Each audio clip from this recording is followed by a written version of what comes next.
हाँ जी बच्चों,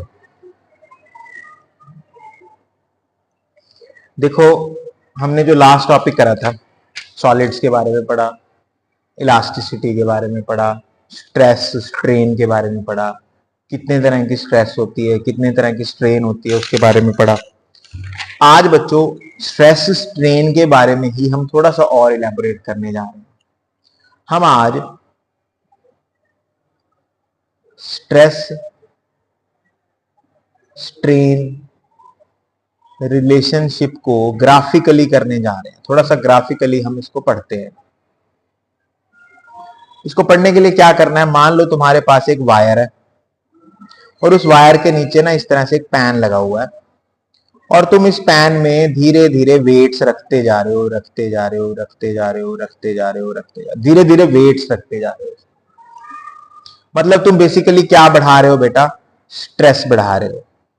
क्या बढ़ा रहे हो, स्ट्रेस। और इस वायर में जो एक्सटेंशन आएगी तो मतलब आप क्या बढ़ाते जा रहे हो, साथ साथ में स्ट्रेन भी बढ़ाते जा रहे हो। वायर में स्ट्रेस और स्ट्रेन की जो बढ़ रहा है इसको हम ग्राफिकली रिप्रेजेंट करने जा रहे हैं। इस तरफ है स्ट्रेस और इस तरफ क्या है, स्ट्रेन। सबसे पहले बेटा जैसे जैसे आप स्ट्रेस को बढ़ाओगे स्ट्रेन लगातार बढ़ेगी किसी एक लेवल तक। जिस पॉइंट तक स्ट्रेस और स्ट्रेन आपस में बराबर होते हैं उस पॉइंट को बोलते हैं इलास्टिक लिमिट। क्या बोलते हैं इसको, इलास्टिक लिमिट। और इस लिमिट में जो हुक्स लॉ है वो क्या रहता है, ओबे होता है। मतलब अगर तुम वेट को कम करोगे तो वायर में स्ट्रेन भी क्या होता जाएगा, कम होता जाएगा, कम होता जाएगा। अगर स्ट्रेस को बढ़ा रहे हो स्ट्रेन बढ़ेगा, अगर स्ट्रेस को कम कर रहे हो स्ट्रेन कम होगा। ग्राफ इसी में वायर में चलेगा, ऊपर भी बढ़ेगा नीचे भी जाएगा। जैसे ही तुम एक पर्टिकुलर लिमिट को क्रॉस करोगे बच्चों, इस पॉइंट ए को क्रॉस करोगे ओ से, तो वायर स्ट्रेट जाने की बजाय कर्व ले लेगी। मतलब इस पॉइंट के बाद स्ट्रेस और स्ट्रेन आपस में प्रोपोर्शनल नहीं है। प्रोपोर्शनल होते तो स्ट्रेट जाती है, लेकिन प्रोपोर्शनैलिटी खत्म हो गई। स्ट्रेस और स्ट्रेन अब प्रोपोर्शनल नहीं है। आप इलास्टिक लिमिट से आगे निकल गए हैं, अब आप नॉन इलास्टिक लिमिट में चले गए हैं। अगर आप यहां पहुंच के आप वेट्स को कम करना शुरू कर दो तो आपका ग्राफ ऐसे जाने की बजाय ऐसे जाएगा। और ये नया आपको ओ डैश यानी इतनी आपके पास एक्सटेंशन मिल जाएगी आपको। देखो स्ट्रेन रह गई, इतनी एक्सटेंशन मिल जाएगी आपको, वायर लंबी हो चुकी है। आपने स्ट्रेस जीरो कर दिया फिर भी वायर की लंबाई बढ़ चुकी है। इस चीज को बोलते हैं परमानेंट सेट। क्या बोलते हैं इसको, परमानेंट सेट। अब आप क्या करते हो, आप थोड़ा सा और बढ़ाते हो स्ट्रेस। जैसे आप और बढ़ाते हो एक पॉइंट आता है सी, इसको बोलते हैं यील्ड पॉइंट। इसमें क्या होता है, जैसे आप थोड़ा सा स्ट्रेस बढ़ाओगे ना वायर बिल्कुल पतली हो जाएगी, लंबी खिंच जाएगी वायर। कहीं स्ट्रेस ज्यादा कहीं कम, कहीं ज्यादा कहीं कम, कहीं ज्यादा कहीं कम। मतलब वायर कहीं से पतली हो जाएगी, कहीं से मोटी हो जाएगी, कहीं से पतली हो जाएगी, ऐसे हो जाएगी वायर। ऐसे की बजाय कहीं से मोटी कहीं से पतली, इस तरह की हो जाएगी वायर। ऐसे कहीं से मोटी रह जाएगी, कहीं से पतली हो जाएगी, कहीं से मोटी हो जाएगी, कहीं से पतली, ऐसे ऐसी वायर हो जाएगी खिंचने के कारण। यूनिफॉर्म थोड़ा खिंचेगी सारी जगह से, तो कहीं स्ट्रेस ज्यादा हो जाएगी कहीं कम। इस पॉइंट को कौन सा पॉइंट बोलते हैं, यील्ड पॉइंट। जहां पे थोड़ा सा स्ट्रेस बढ़ाने पे स्ट्रेन इतनी सारी बढ़ गई। और इस पॉइंट को डी पॉइंट जो पहुंचेगा इसके बाद वायर किसी भी पॉइंट पे, ई पॉइंट यहां पे थोड़ा और बढ़ाओगे स्ट्रेस तो ई पॉइंट के बाद ब्रेक हो जाएगी। इसको ब्रेकिंग पॉइंट बोलते हैं।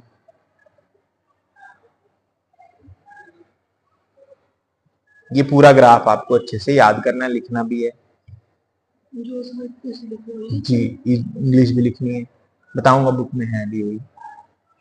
सारा आज ही पढ़ लेना फिर समझ आ जाएगा।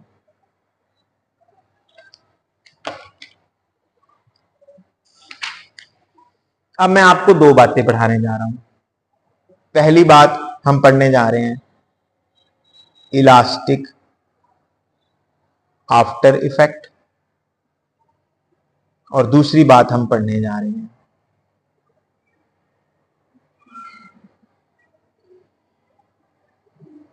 Elastic fatigue. पहले क्या पढ़ने जा रहे हैं हम? Elastic after effect. Basically elastic after effect time होता है बेटा, जिसमें कोई भी ऑब्जेक्ट अपनी कॉन्फ़िगरेशन में, ओरिजिनल कॉन्फ़िगरेशन में वापस आती है। जैसे मान ले तेरे पास यहां पे एक स्प्रिंग है, एक क्या दो स्प्रिंग है, ये इनकी ओरिजिनल लेंथ है। तो स्प्रिंग को बेटा बाहर खींचती है, छोड़ती है, स्प्रिंग वापस आता है ओरिजिनल कॉन्फ़िगरेशन में t1 टाइम में, और इस स्प्रिंग को खींचती है, छोड़ती है, ये वापस आता है अपने ओरिजिनल, सेम बराबर खींच रही है दोनों को, ये वापस आता है कितने टाइम में? t2 time. और t2 टाइम ज्यादा है t1 से, मतलब इलास्टिक आफ्टर इफेक्ट इसमें ज्यादा है, इसमें क्या है? कम है। तो जो स्प्रिंग ए है ना बेटा, वो ज्यादा इलास्टिक होगा।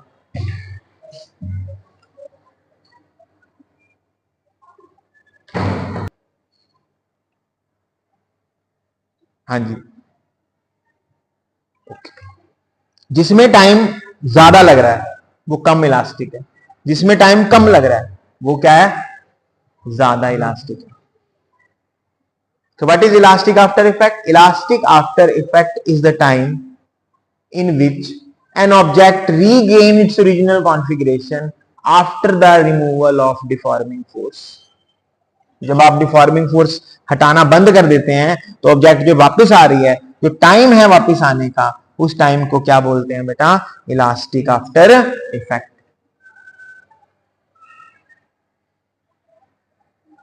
जिसमें टाइम कम होगा, स्मॉलर द टाइम, वो ऑब्जेक्ट ज्यादा इलास्टिक होगी। दूसरी बात आ गई हमारी इलास्टिक फटीग। इसको भी समझो। फटीग का मतलब क्या होता है? थकावट, थक जाना।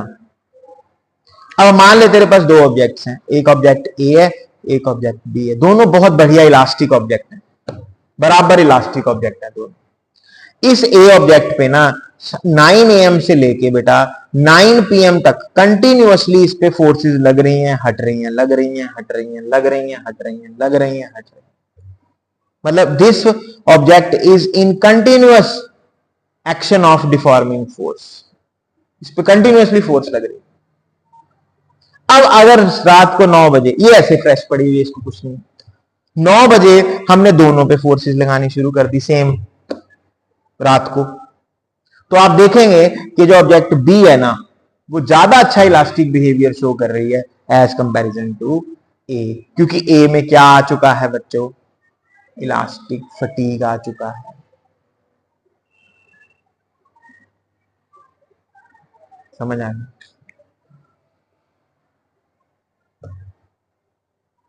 अब बात करने जा रहे हैं हम potential energy of elasticity, elastic body, या potential energy associated with elastic body. मेरे पास एक वायर है बच्चों, इस पूरी वायर पे मैं एक पॉइंट पे एफ फोर्स लगा रहा हूं। हुआ क्या? इस वायर में एक्सटेंशन आ गई। कितनी एक्सटेंशन आ गई इसमें? Delta L. वायर की लंबाई कितनी थी? L. Area of the wire कितना था? ए। मैंने जो ये एफ फोर्स लगाई है ना, तो अगर मैं एवरेज फोर्स कैलकुलेट करूं इस पूरी वायर पे, हर एक पॉइंट पे फोर्स कितनी पहुंची, एवरेज फोर्स पूरी वायर पे कितनी पहुंची, तो वो होगी बेटा F/2। पहले कैलकुलेट करते थे, अब सिर्फ लिखते हैं। What is average force on this wire? F/2। So what is the work done in extension? Force multiply by displacement।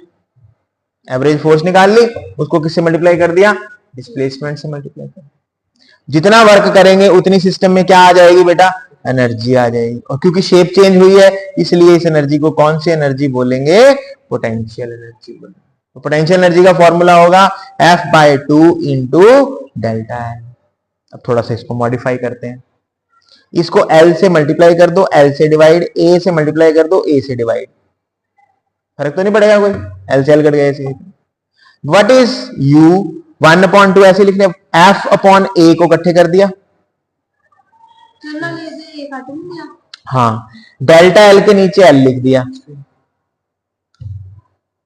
और देखो ये दोनों यूज हो गए, देखो ये वाला इधर किसके साथ लगा दिया, ये वाला ये इकट्ठे रह गए, A इंटू L इकट्ठे रह गए,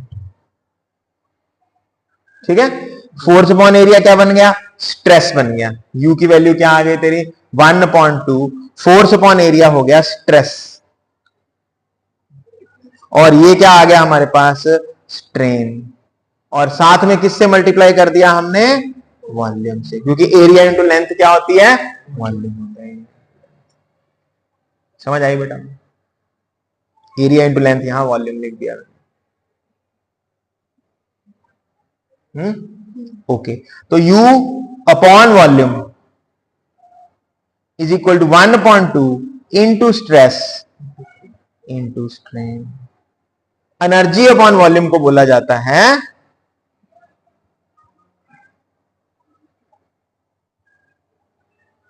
एनर्जी डेंसिटी। क्या बोला जाता है इसको, एनर्जी डेंसिटी, छोटे U से लिखा जाता है। पोटेंशियल एनर्जी को किस U से लिखा जाता है, बड़े U से, is equal to 1/2 into stress into strain. अब बेटा हमें पता है यंग्स मॉडुलस क्या होता है, स्ट्रेस ओवर स्ट्रेन, तो स्ट्रेस की value Young's modulus into strain लिख सकते हैं। तो यहाँ पे क्या आ जाएगी, एनर्जी डेंसिटी की value 1/2 into Young's modulus into strain आएगा, स्ट्रेन यहाँ पे एक और पड़ा हुआ है, तो स्ट्रेन का क्या हो जाएगा, स्क्वायर हो जाएगा। ये भी बाकी बाकी तो फॉर्मूला बनाने पे आप जितने बना सकते हो बना लो। स्ट्रेस की वैल्यू पुट की है, स्ट्रेन की कर लो, स्ट्रेन की वैल्यू क्या होगी, स्ट्रेस अपॉन यंग्स मॉडुलस, तो stress square upon Young's modulus हो जाएगा। ठीक है बच्चे, हो जाएगा, ये फॉर्मूला अच्छे से याद कर लेना है।